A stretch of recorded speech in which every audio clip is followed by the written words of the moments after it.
Құрметті балалар, бүгін біздің математика сабағымыздың тақырыбы 102 көбейтілген 306 бөлінген 3 түріндегі жазбаша көбейту және бөлу тақырыбын өтетін боламыз. Ол үшін бірінші келе ғой, Жанар.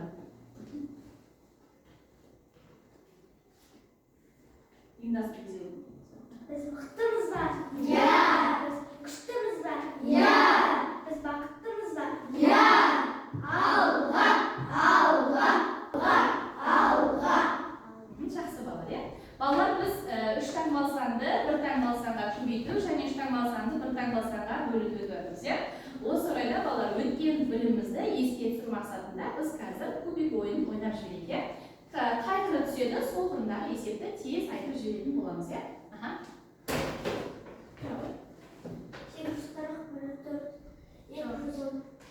Дұрыс болса, жақсы. Келесі көрейік. 620 bölüngen 2'den 310. Жақсы. Тағы да бір ойнап жіберейік. 230 көбейтілген 2 келігі 460. Жақсы. Тағы да бір ойнап жіберейік. 130 көбейту 3 тең 390. Жақсы балалар.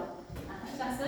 Балалар, олай болатын болса, бүгінгі біздің тақырыбымыз, сабағымыздың тақырыбы балалар 102 көбейтілген 3 және 306 бөлінген 3 түріндегі жазбаша көбейту және бөлу тақырыбын өтетін боламыз. Біздің бүгінгі сабағымыздың мақсаты бөліндінің бір разрядында 0 болатын кезде 3 таңбалы санды 1 таңбалы санға бөлу алгоритмін және кері амал алгоритмін қолданады балалар. Балалар, көбейту амалын қандай амалмен тексеруші еді?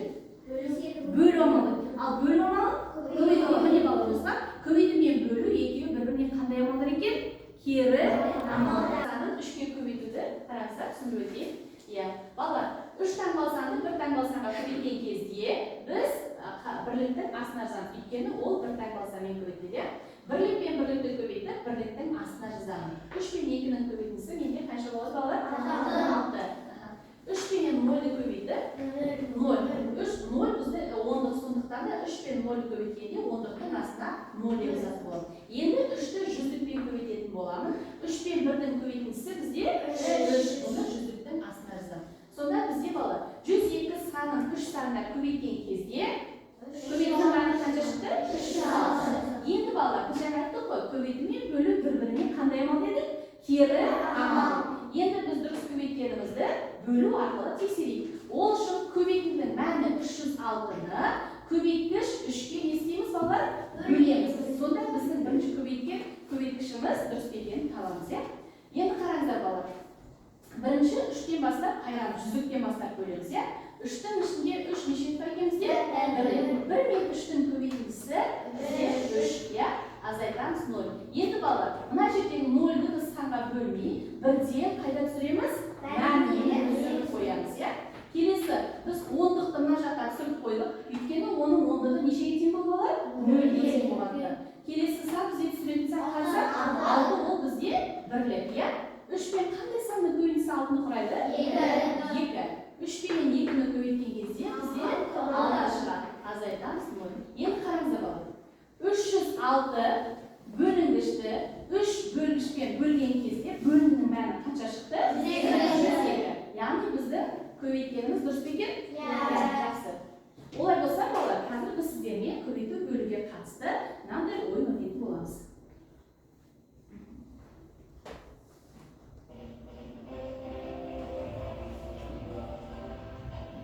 Қол бірге отырамыз. Қазір есептер. 102 мен 3-тің көбейтісені айып келе қойыңыз. Қай жауап дұрыс дейсіз?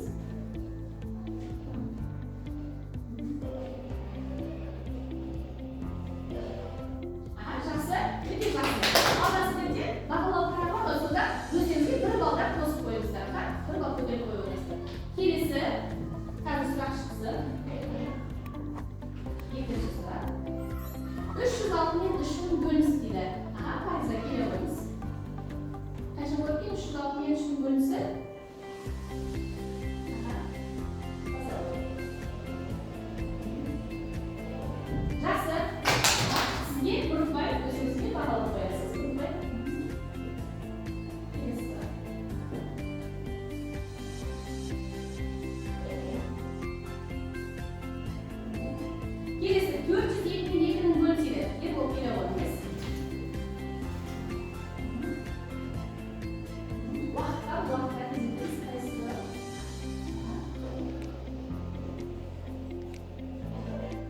Aha, öte kası. Özümüzü okupayıp yapıyoruz. Kelesi sıralımız. Bizde şalgın upay sancılar oluyor mu?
Мен қолымда балық көріп тұрсыздар, иә? Балық қайда тіршілік етеді? Суда, иә? Бұл балықтарды біз аквариумда суға салу үшін бұлда есептер жазылған. Осы есептерді шығара отырып, балықтарды біз қайда жібереміз? Аквариумға салатын боламыз. Кәне, олай болса, қазір мына есептерді шығара отырып, дұрыс шығарған есептеріміз бойынша қазір топтап тексереді. Сондықтан да аквариумға есептерді шығарып барып балықтарды саламыз. Мына топта сіздерге ақпарат берілген. Осы ақпаратқа осы есептерді баға түрінде шығарып беріңіздер. Бірінші есепте баға түрінде шығарыңыздар.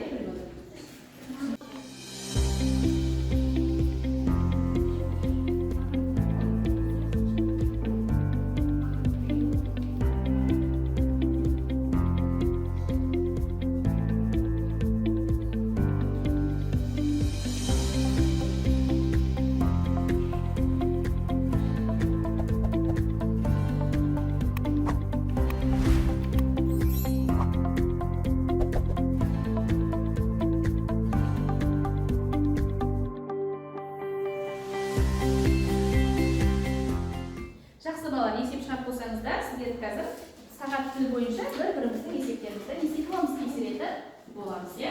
Аха, жақсы. Бірінші топ, екінші топ бітті. Екінші топ сіздер балықтарыңыз қайда? Аха, мына тексересіздер. Сіздер мына үшінші топтың есептерін тексергенсіздер.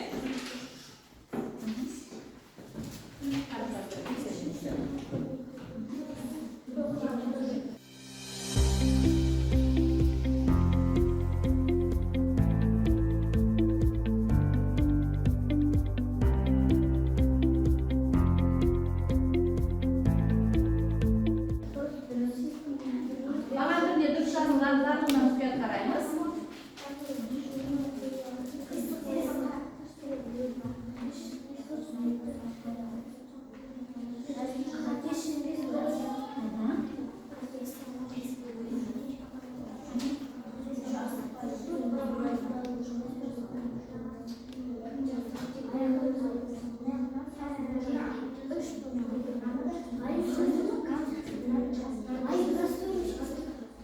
Жақсы.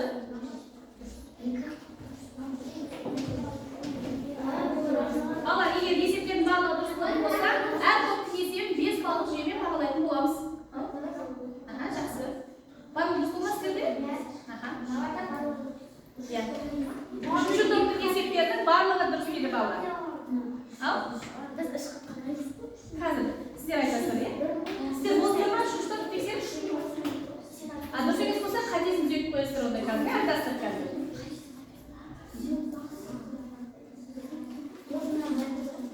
Тездетейік алып, түзетіп қойса ма? Енді балалар бері қарай, Катяха, сіздер айырмай айтамыздар, бұл үшінші топтың есептерін барлығы дұрыс па, дұрыс емес па айтыңыздар, ха? Үшінші топтың есебі барлығы дұрыс. Аха, онда қанша балл бересіздер олар? Қанша ұпай бересіз? 5 ұпай бересіздер, иә? Сіздер қайсаңыздар 5 ұпайдан берді, аха, жақсы. Енді екінші топ, Фариза бері қарай қойыңыз, аха. Сіздер бірінші топтың есептерін дұрыс па, қалай айттыңыздар? Екі есепте қате бар, иә? Қай жерінде екен қате? Шығып айтамыз бері қарай. Осы екіні сразу былай жазу керек, ал онын астына жазып отырмыз. Бірлікті сіздер қателеріңіз ондықтың астына түсіріп қойдыңыздар, иә? Бұл қате. Жаңа не деді балалар? Ондықтың астына ондық, бірліктің астына бірлік, жүздіктің астына жүздік түсу керек, иә? Сіздер жаңағы баға түрде жазу ережесінде қате жібердіңіздер. Так, екінші қателері. Екіншісінде сіздер бірлікті ондықтың астына түсіріп қойдыңыздар, иә? Сіздердің қателеріңіз. Сондықтан да сіздер қанша ұпай бересіздер? 3 ұпай бересіздер, жақсы. Сіздер әрбір размеріңізден өздеріңізге 3 балдан қосасыздар. Жақсы отыра қойыңыздар. Келесі сіздер үшінші топ. Фариза айта ғой. Бірінші топтың есебін тексердіңіз, екінші топтың тексердіңіздер, иә? Барлық есептері дұрыс жазылған, иә? Аха, жақсы. Сіздер қанша ұпай бересіздер? 5 ұпай бересіздер, жақсы. Балалар, біз қазір қандай бөлімде жүрміз? Балалар, бал қайда тіршілік етеді? Жақсы балалар. Сіздер жаңа топта есеп шығару арқылы бұл балықтарға біз не құйдық аквариумға балықтарға? Су құйдық, аха, жақсы. Балалар, енді сіздердің қолдарыңызда мынандай тамшылар бар, иә? Осындай тамшылар бар. Бүгінгі сабақтан сіздер алған әсерлеріңіз қандай екен осыған жазып, немесе бүгінгі сабақ бойынша сұрақтарыңыз болса, сұрақтарыңызды жазып, егер бұл сабақты мүлдем түсінбесеңіздер, түсінбегендеріңізді қай жерде түсінбей отырғандарыңызды жазып, мына жерде балалар, иә? Мына жердегі біз банктерді суға толтыратын, осы тамшы арқылы суға толтыратын боламыз. Егер сіздерде бүгінгі сабақта барлығы түсінікті болса, көк түске, егер сіздер осы бүгінгі сабақ бойынша тағы да сұрақтарыңыз білгілеріңіз келетін болса, біз сары түске, егер де бүгінгі сабақ сіздерге қызықсыз, мүлдем түсініксіз болса, қызыл түске тамшыларымызды апарып салатын боламыз. Бірінші бұның артына бүгінгі күннен қандай әсер алдыңыз, соларыңызды жазып алыңыздар.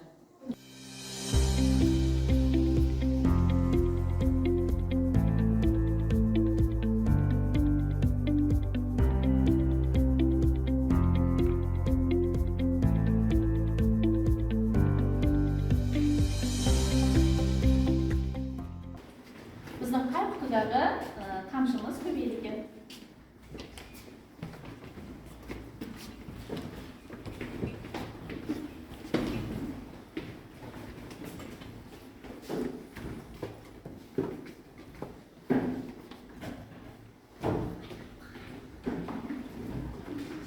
Балалар, жақсы, олай болса бүгінгі біздің сабағымыздың